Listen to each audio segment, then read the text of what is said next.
Are you ready? Look how many we've got.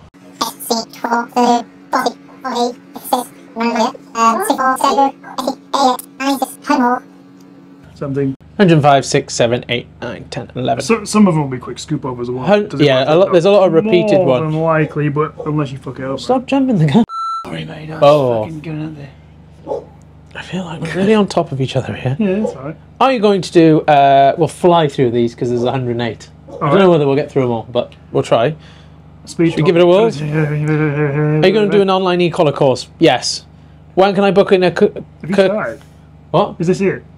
Yeah, we've been going this whole time. Adds character, allows the audience to feel closer to us. When can I book in with Kirky again for a lesson? Anytime you want. Any damn time. I have an anxiety-ridden 1-year-old pit bull who is lovely. Can I start Ecollar? I like that it's lovely. Yes, you can. You just maybe want to go on slow and steady, do you? Yeah. Slow and steady. Make sure the hope outweighs the heat. Basically, yep. Yeah. Make sure your reward is greater than the consequence when you're conditioning the Ecollar. Or I won't say consequence, but yeah. Yes. The main benefit to Ecollar train a potentially anxious dog is just quality of life, isn't it? Yeah. Hecky. Yeah, Hector, anxious dog. It's not, you can't correct anxiety out of a dog. No. If the dog is anxious and they're feeling anxious and you stim them for being anxious, they're not going to be less anxious, It's a right? terrible idea, yeah. It'd be, yeah. But what we can do is condition the Ecollar to give them more off-lead time, therefore more fulfillment, allow them to do more doggy things whilst maintaining control, which will then help the anxiety, yeah? And less confinement to a lead where they might feel a little bit more, oh shit. Yep. Do you offer virtual Ecollar training, and which one do you recommend? We recommend 2 typically, and that's Mini Educator or Martin Systems. And yes, we do offer virtual Ecollar training as well as an up-and-coming course. Can we get them legalised in Wales, please? We can't do anything about that. I'm not great at politics, but I do know a number of people who may or may not still use them. Yeah, fair enough. Does it work for every dog? Ooh, I don't think I've trained one that it hasn't worked for. No. But there could always be, you know, what's it called? An anomaly. Yeah. An outlier. There could always be, of course there could be. It's probably more the fact that people will say it didn't work for my dog, probably because they fucked it up. Yeah, like poor application of. Yeah. Again, do they work? The pros and cons of an Ecollar. You do pros, I'll do cons. Pros, probably the best, most reliable way to get your dog off lead, fulfillment, like you said before. The only way you can communicate with your dog at probably what's your longest flexi lead, like 10 meters, any more than 10 meters. You can get a fixed long line, but fulfillment. Yeah, is probably the main pro, and the communication away from it, the non-confinement to a lead. Tactile communication as well over audible, which dogs pick up before audible communication, right?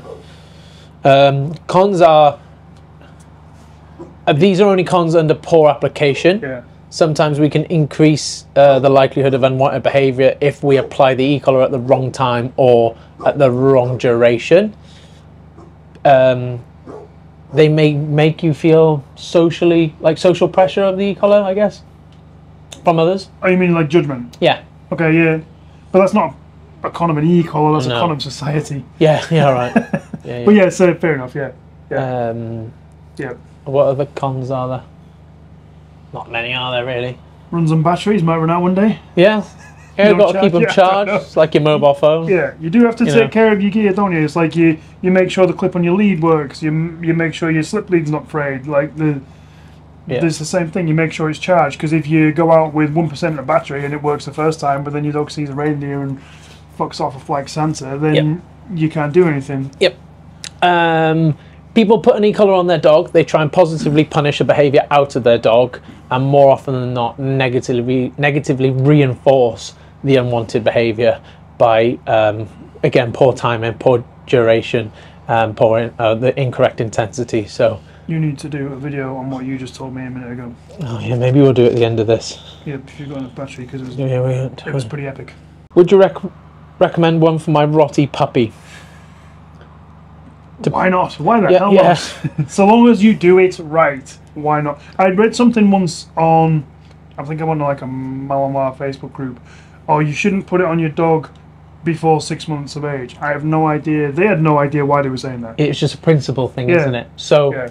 when we prepare the dog for the use of an e-collar, we use very, very low levels, and the whole point of preparing the dog is so they can understand the pressure on later on. Yep. So why not prepare the dog in the junior period? Like, Yeah, it's no difference. Like if you're going to put a lead on your dog, Stevie, there's no real difference. No, I think in terms of timing, again, your puppy is going to orientate towards you. They're going to have that sense of dependency. When that then runs out, 5, 6, 7 months old, it'd be good if we've applied the preparedness for that moment in time, so we don't have to like spend 2-3 months on lead again, and so on and so forth. So as long as it's proper application and you're not just sticking it on your dog, and I think every answer we this is what my phone does.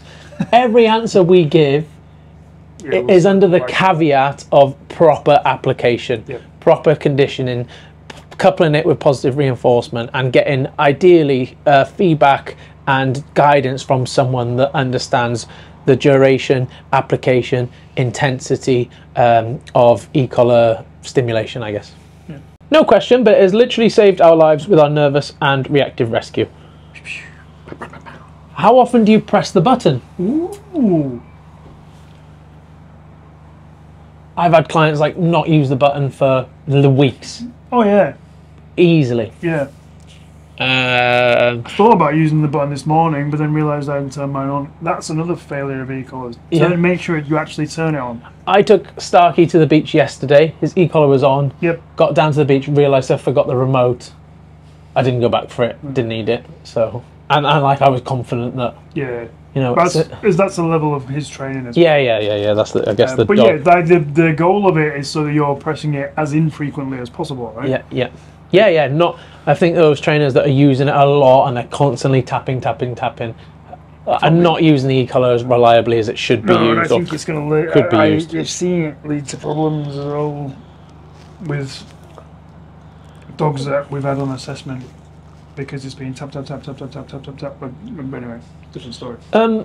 A few questions have said, how do they work? I know nothing about them, so let's answer that one first so that they've got context for. Yeah, okay. So how do they work in terms of, and someone said, do you use a remote? What? Yeah, okay. So I had a client once that thought when the e-collar was on the dog, there was constant electric stimulation to the dog, which is obviously not the case. No. So you have a receiver, you have a remote, there's 2 prongs that go onto the dog, sometimes 4, depending on what collar you're using. Kirk, you'll get one out now for us. He'll show us 2 different kinds. And you have the remote, you press a button on the remote and it's going to deliver a electronic stimulation to your dog, which allows you to give tactile feedback in that moment. That can be low level or it could be really fucking high level, depending on what we want to use it for. So we've got a couple of receivers here. So this goes on the dog. They look kind of fairly barbaric, but they're just contact points to make sure we get through the dog's fur. This is a Martin Systems. They have 4 contact points.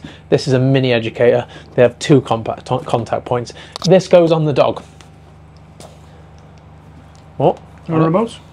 Yeah, and then we've got 2 remotes here. Again, one for the Martin Systems, a couple more settings than the Mini Educator, and then we got the Mini Educator. Press these buttons, it's going to administer that stimulation either momentarily or continuous, depending on whether we tap the button or if we hold the button. So that's an e-collar, that's how they work. I guess the next question we should answer is, why would we use an e-collar, this barbaric tool that ultimately delivers an electric stimulation to our dog, over teaching our dog how to recall back to us with food? That's a trick question. It is a trick question. Because we would do both. Yes. Because food is always optional. Yep. Would probably be a very layman's way of putting it. Right, okay, have this, don't chase that squirrel, it's probably going to fail at some point. Yes. Or have this versus whatever your dog's mostly motivated towards will fail at some point. Whereas your negative reinforcement of your e-collar becomes less optional. Yes, hopefully completely non-optional. And I think there's a misconception that you teach recall with an e-collar. You don't teach recall with an e-collar. You overlay it. Or it proofs recall. It doesn't teach. I guess I feel like you could theoretically teach it just with an e-collar. Yeah. It'd be fucking hard. Yeah. Like really hard. And you'd get a very flat dog, I think. Yeah.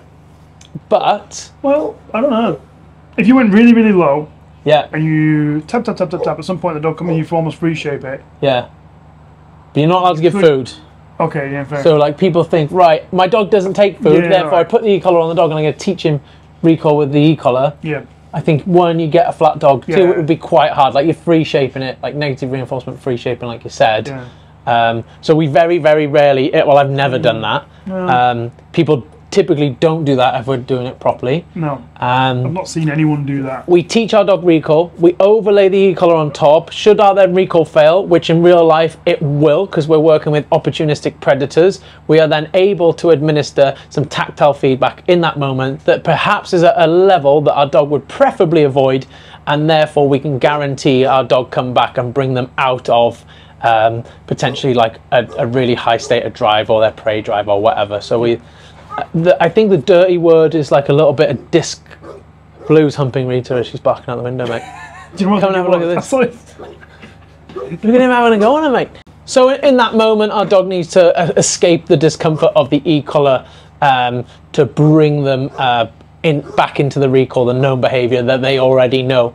However, because of an e-collar sensation is very novel to our dog and doesn't give any sort of directional feedback, it's really important that us as handlers teach our dog that novel sensation means come back and collect food, whereas like a correction on the long line gives direction, right? So it's a little bit easier for the dog to figure out. Yep. So what we don't want people to do is put an e-collar on their dog, ask them to come back, tap the button, they receive this essentially shock in their neck, and then balanced dog trainers don't use the word shock, do they? Because it's got negative connotations, but it is an electric shock, isn't it? Yeah, because where does shock end?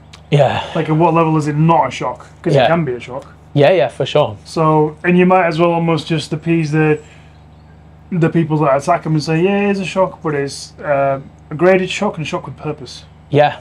And it's a consequence, sorry.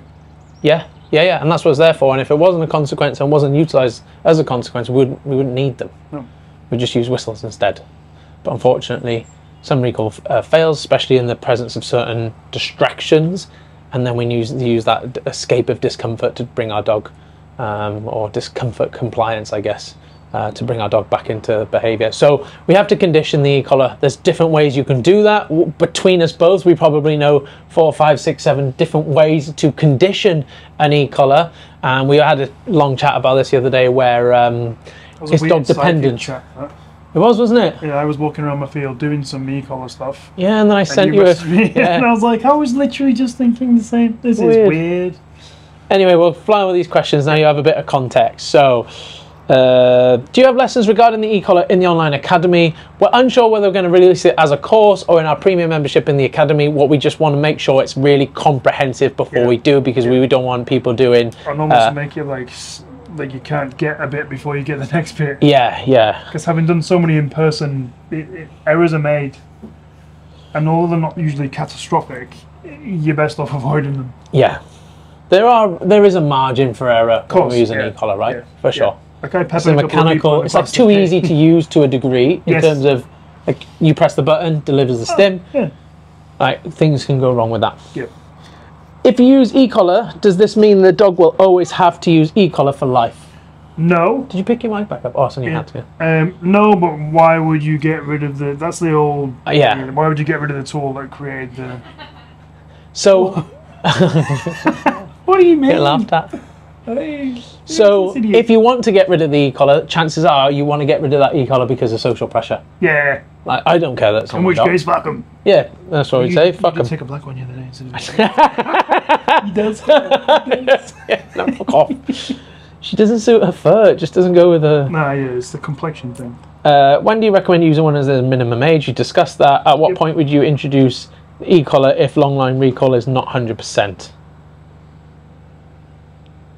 Not yet. Well, I mean, I'd introduce it, but I wouldn't be exclusively using it.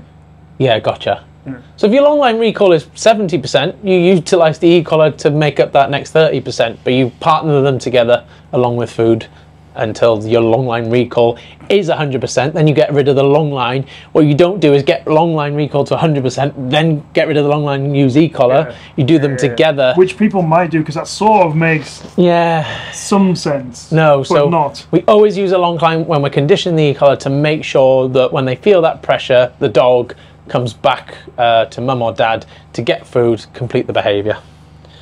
Very intrigued, honestly, having met her. Do you think it would help my dog? Loco, the German Shepherd. Barky German Shepherd. So, could it help with your dog's reactivity in the moment? Potentially. Yeah. Could it help giving your dog a much better quality of life? Then absolutely. Yeah. Could the higher quality of life have an influence on her reactivity? More than likely. So it's not like the Ecollar often directly addresses the reactivity, but it's an indirect addresser of the reactivity. Like you say, it can sometimes, like, we've had dogs where it has been useful for it, even on a fairly low level, just make it, because some dogs just love barking, and if you just make it a little bit annoying when they bark, okay, well, I'll choose a different option. And then also train the dog on recall, and you get a double whammy sort of thing of like, right, okay, it's a bit annoying when I bark, and I'm off lead and doing my thing anyway, and then you get a dog that actually doesn't care about barking anymore because it's not bouncing around on the end of the lead. So. Is the vibrate collar much different, better or worse than the Ecollar? I'll let you do this one because you have a great description.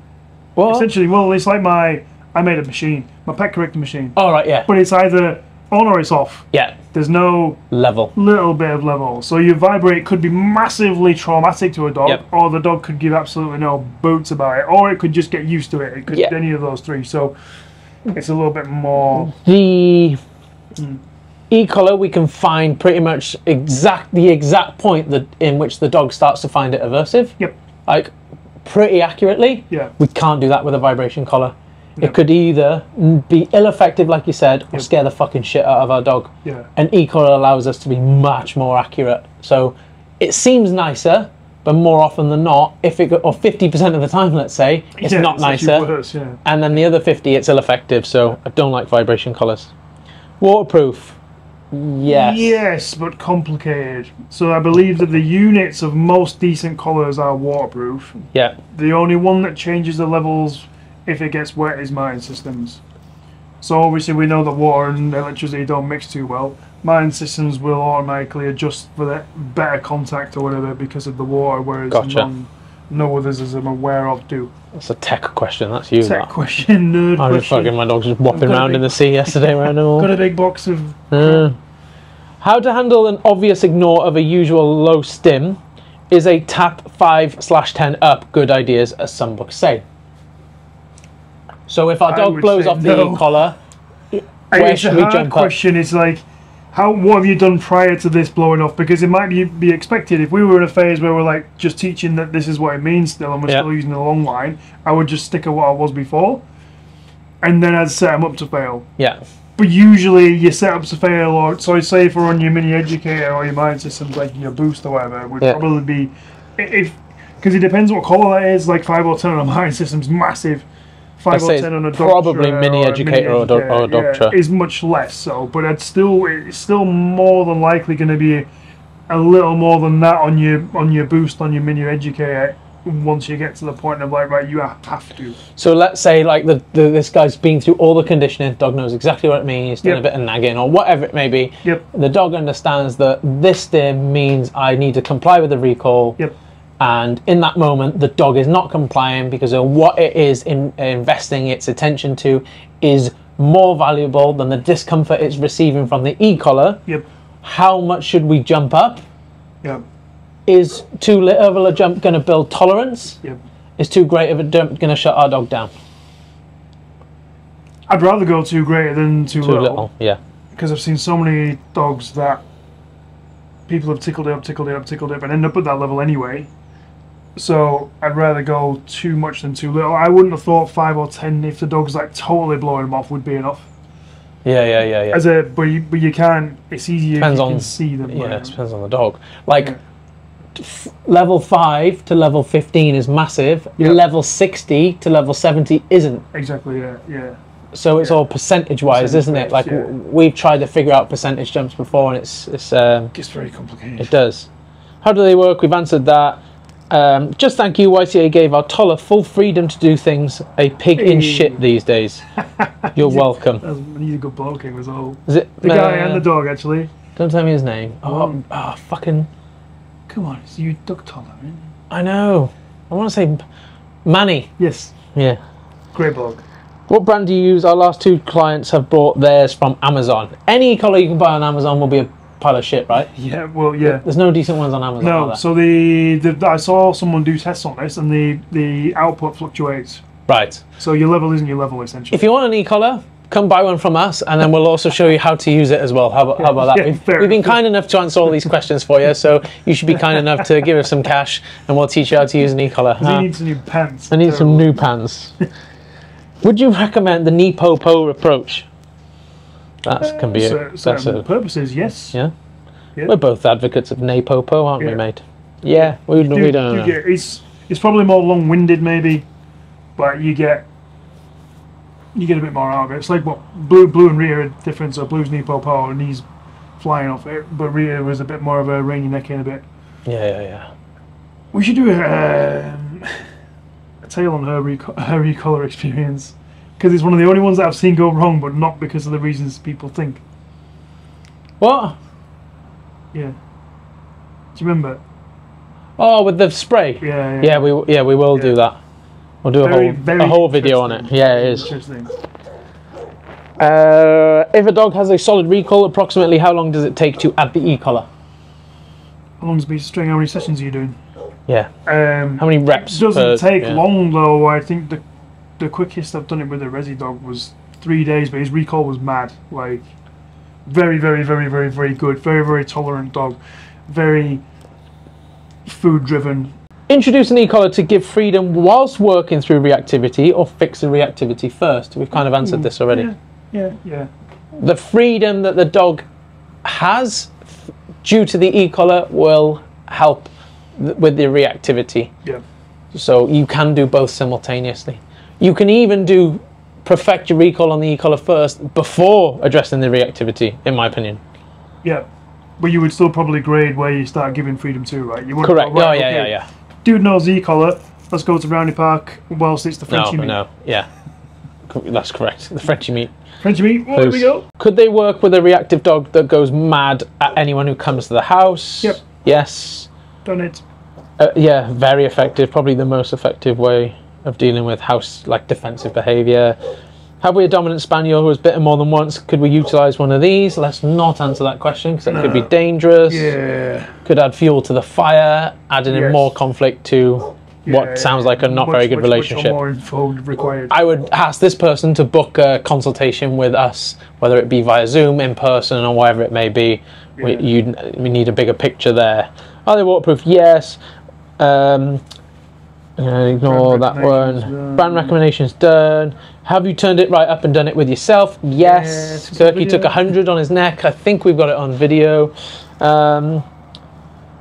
Typical working stim. Does it change with the environment, arousal, pet, sport? Yep. Yes. No typical.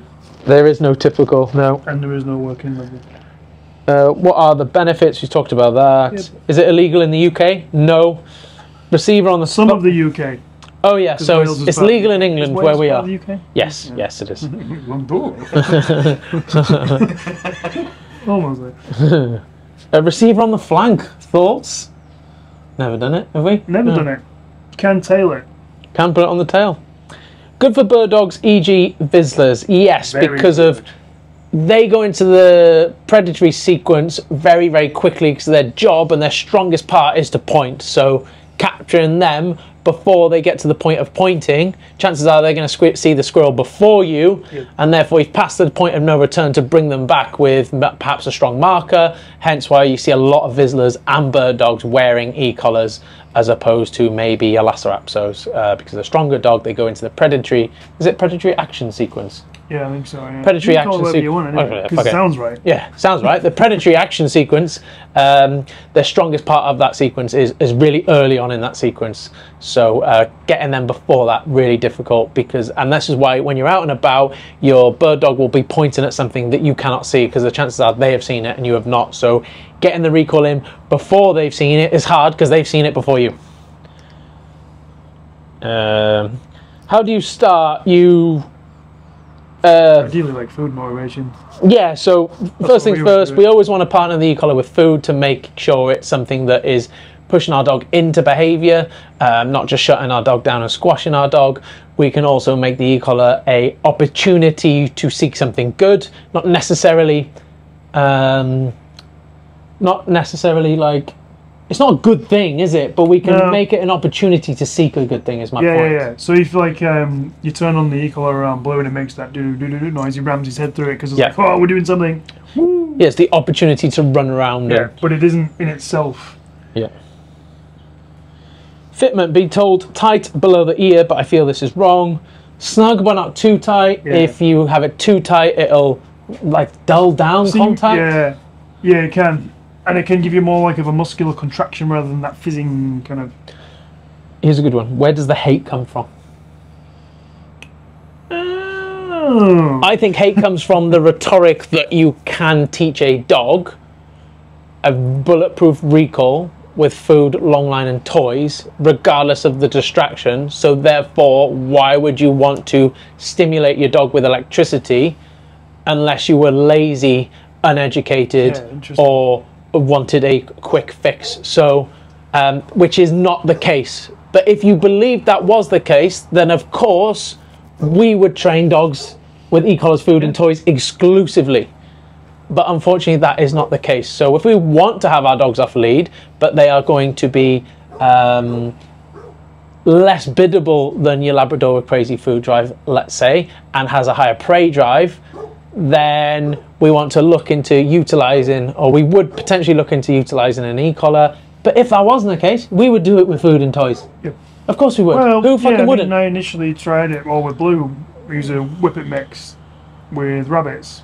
Literally turned over every single stone. Got very, very decent, but just not quite good enough. Yeah. Did I persevere enough, long enough? Well, I did it for about a year. How long do I want to keep him on a lead for? Yeah. Probably not. How much life do you want your dog to miss? Yeah. By getting your reps in. Fucking hell. Right, we're gonna wrap it up there because we're like halfway.